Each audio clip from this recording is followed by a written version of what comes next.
1년에는 4개의 계절이 있습니다. 하루에는 낮과 밤이 있고요.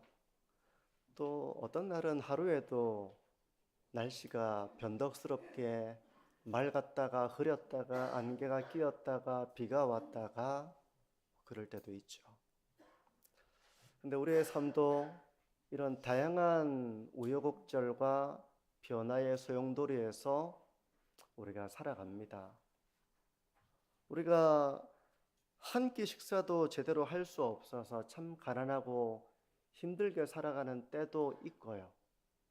그리고 근사한 레스토랑에서 편안한 식사를 하는 그런 복을 누릴 때도 있죠. 건강해서 어떤 일이든 척척 해낼 수 있는 그런 젊음과 건강을 가지고 있는 때가 있다면 이제 예전치 못해서 예전만 하지 못한 이런 건강으로 또 세월의 그런 흐름 속에서 우리의 약함을 직면하게 되는 때도 있습니다. 참 많은 일들을 우리가 겪으면서 살아가게 됩니다. 어떨 때는 참 기쁘고 즐겁기도 하고 어떨 때는 하늘이 무너지는 것 같은 절망을 느끼기도 하고 참 삶이 우울하기도 하고 우리는 삶의 환경에 따라서 우리의 내면이 이렇게 영향을 받을 때가 있죠. 어떻게 하면 우리가 이런 다양한 환경 속에서 우리가 요동치 않는 삶의 길을 걸어갈 수 있을까? 오늘 본문에서 믿음의 사람, 우리 사도는 내게 능력 주시는 자 안에서 내가 모든 것을 할 수 있느니라 그렇게 말하고 있습니다. 이 말씀이 주는 의미가 무엇인지, 이것이 주는 위로와 소망이 무엇인지 오늘 이 말씀을 살펴보는 가운데에서 성령께서 우리 모두에게 은혜와 감동을 주셔서 우리가 동일하게 이 고백을 할 수 있게 되기를 바랍니다. 오늘 이 본문은 많은 성도들에게 사랑을 받아온 구절 중에 하나인데요. 먼저 13절을 보시면 이렇게 말씀을 합니다. 내게 능력 주시는 자 안에서 내가 모든 것을 할 수 있느니라. 아멘. 많은 사람들이 이 구절을 사랑하고 또 암송하고 참 많이 은혜를 누렸습니다. 근데 어떤 사람들은 이 구절의 의미를 오해하기도 했습니다. 어떤 오해였을까요? 극단적으로 말하자면 이런 오해입니다. 예를 들어서 말씀을 드리는 건데요. 텔레비전을 보는데 그 높은 빌딩과 빌딩 사이에 외주를 타는 그런 영상을 보신 적이 있으실 거예요. 예전에는 이렇게 외줄 타는 이런 영상이 그런 텔레비전 프로를 세계 기네스 이래가지고 막 빌딩과 빌딩 사이를 떨어지면 이렇게 즉사할 수밖에 없는 그런 빌딩을 건너는 그런 도전하는 모험하는 이런 걸 보신 적이 있으실 것입니다. 근데 만약에 그걸 보면서 감명을 받아서 만약 이렇게 말한다면 내게 능력 주시는 자 안에서 내가 모든 것을 할 수 있느니라 하면서 만약 그걸 도전하게 된다면 그건 완전 이 구절에 대한 극단적인 오해라고 말할 수 있어요. 극단적인 예지만 이 구절을 오해하는 사람은 이런 식으로 이 구절을 이해하는 겁니다. 예수님을 믿으면 내가 못할 게 없어. 다 할 수 있어. 그렇게 생각하는 거예요. 그래서 때로는 무모한 일에 도전하기도 합니다. 능력 주시는 자 안에서 모든 걸 할 수 있어 하면서 무모한 일에 도전하기도 하고 때로는 자신의 게으름과 태만에 대한 위로로 이 구절을 붙드는 경우도 있습니다. 오해하는 경우죠. 이 구절에 대해서. 이 말씀을 곡해하는 것입니다. 그런가 하면 좀 더 일반적인 오해는 이런 거예요. 우리가 예수님을 믿고 신앙의 길을 걸어가기만 한다면 내가 원하는 모든 꿈을 이룰 수 있어. 내가 예수님을 잘 믿으면 내가 어떤 꿈을 꾸든 모든 꿈을 이룰 수 있어. 능력 주시는 자 안에서 모든 걸 할 수 있어 하면서 자신이 계획하고 자신이 정한 목표를 성취할 수 있다는 이 믿음을 이 구절에서 그렇게 가져오는 겁니다. 나는 앞으로 국제 변호사가 될 거야. 할 수 있어. 물론 그런 꿈을 가질 수 있죠. 그런데 비록 그런 꿈이 세상적인 야망이라 할지라도 모든 걸 할 수 있고 모든 것을 이룰 수 있어 라는 확신으로 가게 된다면 이 구절을 완전 잘못 이해하고 있는, 오해하게 되는 이제 그런 경우인 것이죠. 사도 바울이 말하고자 하는 바는 그런 의미는 아닙니다. 그러면 바울이 이 내게 능력 주시는 자 안에서 내가 모든 것을 할 수 있다, 이게 어떤 의미의 고백이었을까요? 먼저 이 13절은 11절과 12절과 잘 연결되는 말씀인데요. 11절과 12절을 한번 보십시오. 내가 궁핍함으로 말하는 것이 아니니라. 어떠한 형편에든지 나는 자족하기를 배웠노니 나는 비천에 처할 줄도 알고 풍부에 처할 줄도 알아 모든 일 곧 배부름과 배고픔과 풍부와 궁핍에도 처할 줄 아는 일체의 비결을 배웠노라. 바울은 어떤 형편에 있든지 자족하기를 배웠다는 것입니다. 이 형편이라고 하는 것은 풍부한 형편도 있죠. 풍부할 때도 있지만 비천함에 처할 때도 있습니다. 바울은 그동안 전도를 하고 교회를 세우고 전도 여행을 하고 하면서 성도들의 사랑을 받고 대접받을 때도 있었습니다. 하나님의 풍성한 채우심을 누릴 때도 있었습니다. 하지만 그와는 정반대로 그의 여정에는 이런 풍부만 있었던 것은 아니었어요. 고린도후서 11장을 보게 되면 바울이 자기의 삶을 회고하면서 이제 나누는 그런 내용이 있는데요. 거기에는 자신이 겪었던 수많은 어려움들에 대한 회고를 말하고 있습니다. 바울은 감옥에도 많이 갇혔습니다. 이 복음을 전하다가 교회를 세우다가 감옥에 여러 번 갇힌 겁니다. 매도 수없이 맞았습니다. 여러 번 죽을 위기도 겪었습니다. 40에 한 대 감한 매를 몇 번 맞았죠? 5번 맞았습니다. 태형이라고 하는데 40대 맞으면 죽는다 그래서 한 대 감한 이 맞으면 아마 거의 반 죽음이 될 거예요. 전도 여행을 하면서 여러 번 바다를 건너야 했는데 배가 파산한 적도 3번이나 있었습니다. 그래서 그 캄캄한 어둠의 바다에서 죽음의 위기를 겪기도 했습니다. 강을 건너는 것도 지금처럼 다리가 있어서 쉽게 건너고 그러는 게 아니죠. 여행을 하다 보면 강도를 만날 때도 있고요.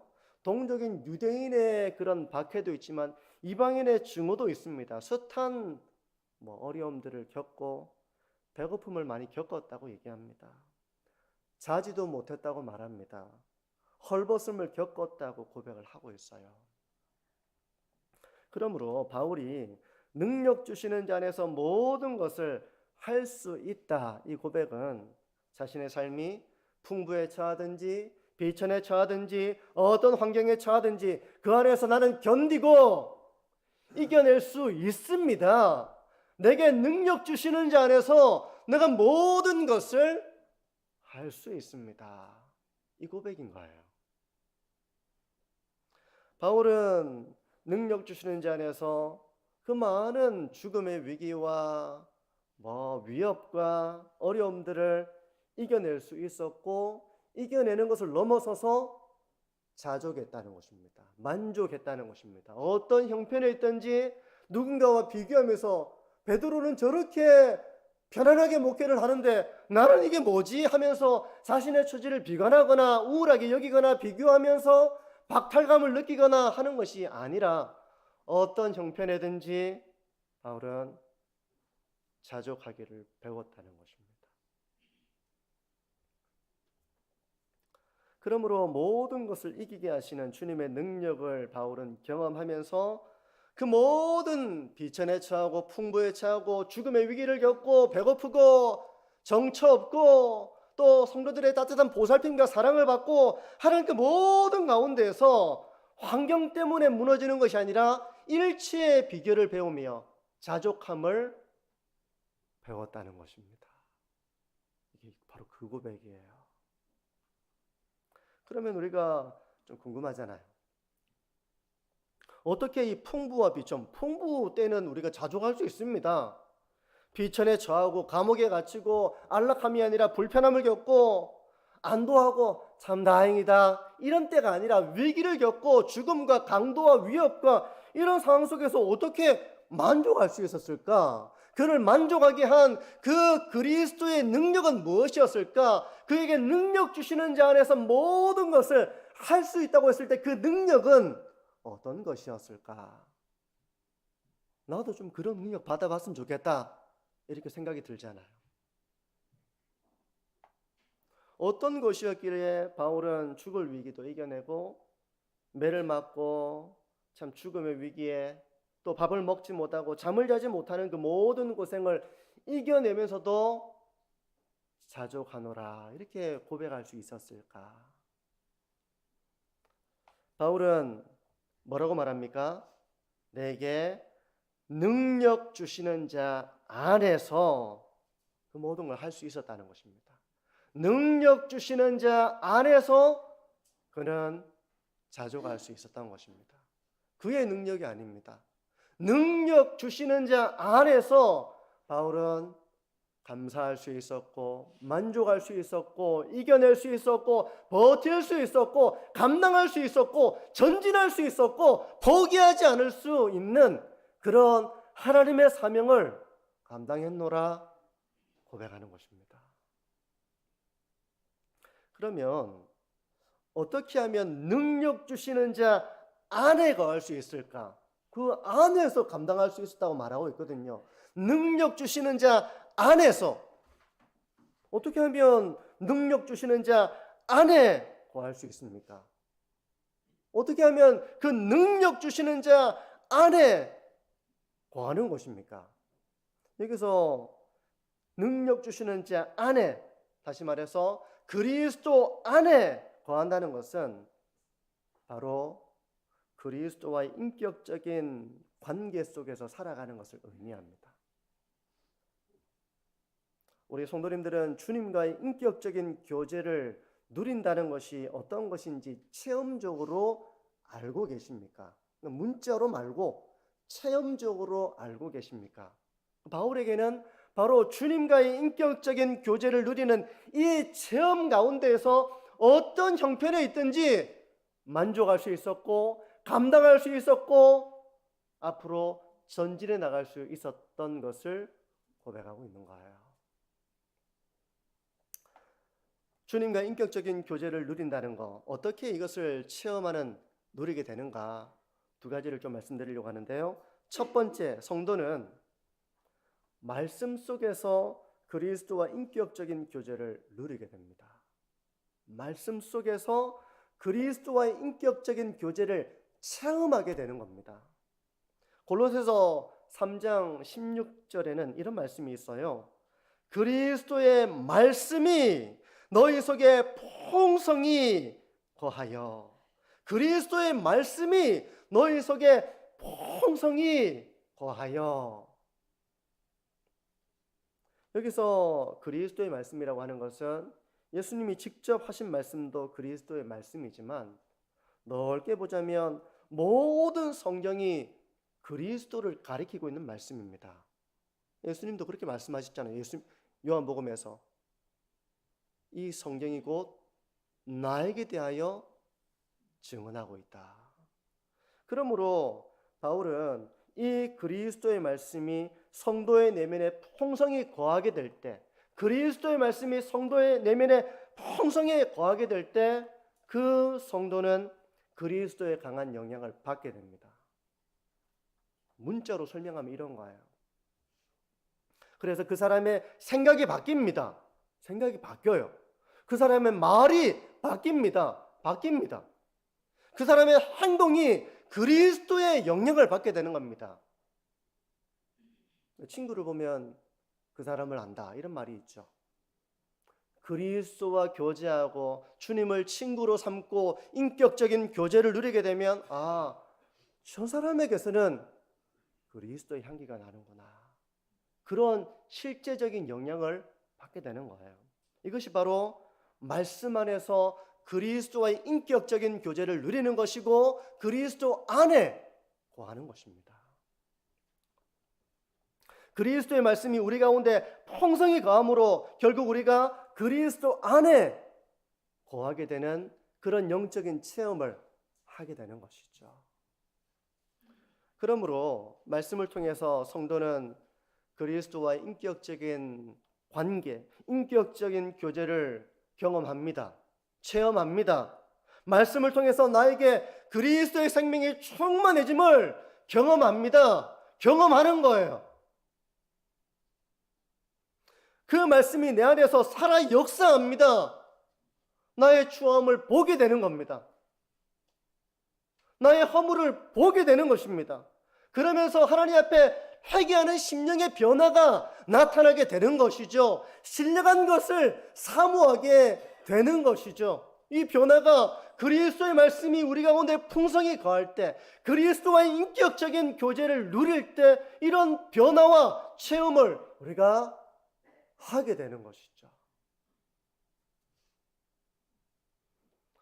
그리스도의 말씀이 우리 가운데 풍성히 거하게 될 때 그 구원의 즐거움을 알게 됩니다. 그걸 맛보게 됩니다. 누리게 됩니다. 구원의 감격과 신앙의 즐거움을 체험하게 되는 것입니다. 문자로 배우는 것이 아니라 내 안에 이 기쁨을 아는 것입니다. 음식을 먹었을 때 그 맛을 아는 것처럼 쳐다보기만 하면 모르잖아요. 누리게 되는 것입니다. 바울은 이렇게 능력 주시는 자 안에서 그분의 말씀을 주는 그 위로와 소망과 능력과 은혜 가운데서 모든 것을 할 수 있었다, 그 고백을 하는 거죠. 자기의 능력이 아니었습니다. 여러분, 감옥에 갇히고 매를 맞고 밥도 못 먹고 이러면 사람이 왜 짜증이 안 납니까? 왜 화가 안 납니까? 왜 좌절이 안 됩니까? 사람은 다 똑같아요. 자기의 능력으로는 못합니다. 하지만 내게 능력 주시는 자 안에서 바울은 일체의 비결을 배우고 모든 것을 할 수 있었고 할 수 있고 앞으로도 할 수 있느니라, 그렇게 말하고 있는 거죠. 성도 여러분, 그리스도의 말씀이 우리 성도님들 가운데 풍성히 거하는 그런 은혜를 누리시기를 축복합니다. 그거밖에 없습니다. 내게 능력 주시는 자와의 풍성한 교제, 그 품 안에 우리가 그 은혜를 누릴 때 우리는 모든 것을 할 수 있는 하나님의 사람이 되는 거죠. 첫 번째가 말씀을 통해 주님과 인격적인 교제를 누리는 것이라면, 두 번째, 성도는 기도를 통해서 그리스도와의 인격적인 교제를 누립니다. 기도예요, 기도. 성경은 쉬지 말고 기도하라고 말씀합니다. 그래서 칼빈과 같은 사람은 기도를 곧 영혼의 호흡이라고 말하기도 했습니다. 쉬지 말고 해야 될 호흡처럼 쉬지 말고 기도해야 된다면 바로 기도가 호흡과 같다는 것입니다. 성도는 기도를 통해서 주님과 교통합니다. 교통한다는 것은 곧 교제를 말하는 것입니다. 기도를 통해서 주님과 교제하는 거예요. 마음과 마음이 연결되어서 인격적인 사귐을 누리는 것입니다. 기도에는 바로 이런 그리스도와의 사귐이 있습니다. 이걸 체험적으로 안 것이죠. 체험한 것이죠. 그러므로 저는 성도님들에게 말씀드리고 싶은 것은 기도를 간구로만 활용하지 마시고요. 기도에는 뭐가 있습니까? 간구가 있습니다. 근데 기도에는 찬양도 있고요, 감사도 있고요, 그리고 우리의 삶을 회개하는 그런 회개도 있고요, 또 다양한 것들이 있습니다. 그러니까 간구로만 이 기도를 활용하는 것이 아니라 내게 뭔가 필요한 것이 있을 때만 기도하는 것이 아니라 그리스도와의 교제로, 더 깊은 교제로 이 기도를 활용하실 수 있기를 바랍니다. 바울은 그렇게 능력 주시는 자 안에서 기도 가운데서 받은 위로와 평안으로 모든 어려움을 이겨낼 수 있었던 것입니다. 바울에게는 일체의 비결이라고 하는 것은 바로 말씀과 기도를 통한 그리스도 안에서, 능력 주시는 그리스도 안에서 말씀과 그 기도 가운데서 우리를 만나 주시고 우리에게 위로해 주시고 소망을 주시고 약속해 주시는 그 그리스도의 은혜와 능력으로 바울은 그 모든 모진 세월의 순간들을 이겨낼 수가 있었던 거예요. 성도 여러분, 요즘 기도 생활 어떤지 한번 돌아보십시오. 요즘 내 기도 생활이 어떤가? 쉬지 말고 기도하라는 말씀처럼 내가 기도를 하루의 삶 가운데 얼마나 자주 호흡처럼 이 기도를 내뱉으며 주님과의 인격적인 교제를 누리고 있는가? 필요할 때만 아버지 돈 좀 주세요. 이렇게 뭐 필요할 때만 와서 돈 달라는 그런 자식 같은 우리의 기도가 아니라 일상의 삶 가운데에서 우리가 걸어갈 때든지 일을 할 때든지 밥을 먹을 때든지 내가 마음이 힘들 때든지 기쁠 때든지 누군가의 갈등이 있을 때든지 모든 순간에 그리스도께 호흡과 같이 이런 기도 생활을 하고 있는가? 영혼의 호흡을 하며 그 가운데에서 기도 가운데 인격적인 체험을 하게 되는 이런 기도의 맛을 맛보고 있는가? 한번 여러분 자신의 기도 생활을 한번 돌아보시기를 바랍니다. 마치 좋은 사람과 만나서 같이 교제를 하면 어떻습니까? 좋은 사람을 만나면 마음에 있는 것을 털어놓게 되죠. 신뢰할 수 있는 사람을 만나게 되면 나의 허물조차도 말하고 싶어지죠. 나의 답답함도 토로하게 되죠. 그렇게 교제하다 보면 어떻습니까? 마음의 무거운 짐을 좀 덜어내죠. 위로를 받습니다. 힘을 얻습니다. 그런데 주님과의 이 기도를 통해서 우리는 영적으로 이런 체험을 경험하게 되는 것입니다. 여러분, 믿음의 길이 쉽습니까? 안 쉽습니다. 목사, 쉬운 것 같습니까? 안 쉽습니다. 가정에서 믿음의 길 걸어가려니까 쉬우십니까? 하늘을 날아갈 것 같습니까? 안 쉽습니다. 내게 능력 주시는 자 안에 우리가 거하지 못하면 우리는 하나도 감당할 수가 없어요. 성도 여러분, 주님과의 이런 기도 생활 가운데에서 우리의 연약함도 아뢰고 우리가 있는 모습 그대로를 아뢰고 때로는 지혜를 구하고 때로는 능력을 구하고 때로는 우리의 형편과 처지를 주님 지금 제 심정이 이렇습니다 라고 말하는 기도 가운데서 그 기도 가운데서 우리를 만나주시는 이런 영적인 체험과 그 영적인 체험을 통해서 실제적인 그 은혜의 능력을 맛보는 우리 모든 성도님들이 되시기를 축복합니다. 이겁니다. 신앙생활의 비결요? 능력 주시는 자 안에 거하는 것밖에 없습니다. 내 능력으로 할 수 있는 건 없어요. 뭐 좀 하겠죠. 작심삼일처럼 좀 해보려고 하겠죠. 이제 말씀을 정리합니다. 성도 여러분, 지금 주어진 삶에 대해서 자족하고 있으십니까? 내 삶은 참 만족스럽다. 어려움도 없고 편안하고 뭐 경제적으로도 쓸 것이 있고 이만한 건강도 있고 괜찮다. 뭐 그래서 자족하는 경우도 있을 거예요.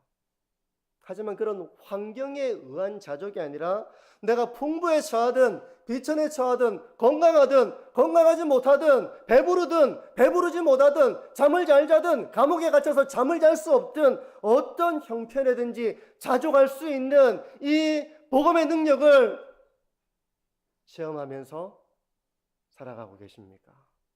어떻습니까? 때로 우리는 이 세상에 속해서 그리스도로부터 오는 능력을 잃어버릴 때가 있습니다. 말씀과 기도에서 멀어지고 이 그리스도의 능력을 우리가 잃어버린 채 메마른 심령이 되어 살아갈 때가 있습니다. 그러니 만족이 안 되죠. 만족이 안 돼요. 계속 목마릅니다. 목말라요. 좀 더 시간이 많았으면 좋겠다. 좀 시간적 여유가 있었으면 좋겠다. 좀 경제적인 여유가 있었으면 좋겠다. 저 가정처럼 우리 가정도 그랬으면 좋겠다. 사람들에게서 오는 이런 갈등, 스트레스, 여기서 벗어나서 좀 마음 편히 살고 싶다. 계속해서 자기 삶의 어떤 부족함들을 보면서 만족이 안 되고 불평과 또 그런 원망의 마음을 가질 때가 있죠. 내 삶은 왜 이렇게 고단한가? 왜 이렇게 피곤한가? 하면서 이런 삶에서 벗어나기를 계속 바라고 있는, 그 환경이 주어지지 않으면 결탄코 자족이 안 되는 사람처럼 우리가 때로 그럴 때가 있어요. 육신의 약함에 벗어나서 내가 좀 건강하면 좋겠는데, 그러면서 건강하지 못한 내 삶이 우울하고 상실감을 느끼고 참 낙이 없다. 환경이 바뀌지 않으면 그 환경에 갇혀서 우리가 참 우울한 그런 모습이 될 때도 있습니다. 성도 여러분, 이런 삶 속에서 괴로움의 늪에 빠지지 마시고 내게 능력 주시는 자 안에서, 환경이 어떠든 내게 능력 주시는 자 안에서 내가 모든 것을 할 수 있습니다. 주님, 내게 능력 주시는 주님의 위로와 평안과 은혜와 그 약속과 그 소망이 내 안에서 살아 역사함으로 말미암아 이 복음의 신비를 체험하고, 삶에는 여러 가지 문제가 있지만 그럼에도 불구하고 만족할 수 있는 능력, 감사할 수 있는 능력, 모든 삶의 상황 속에서 기쁨으로 내가 모든 것을 할 수 있습니다 라고 고백할 수 있는 우리 만천중앙교회 모든 성도님들이 되시기를 주님의 이름으로 축복합니다. 기도합니다.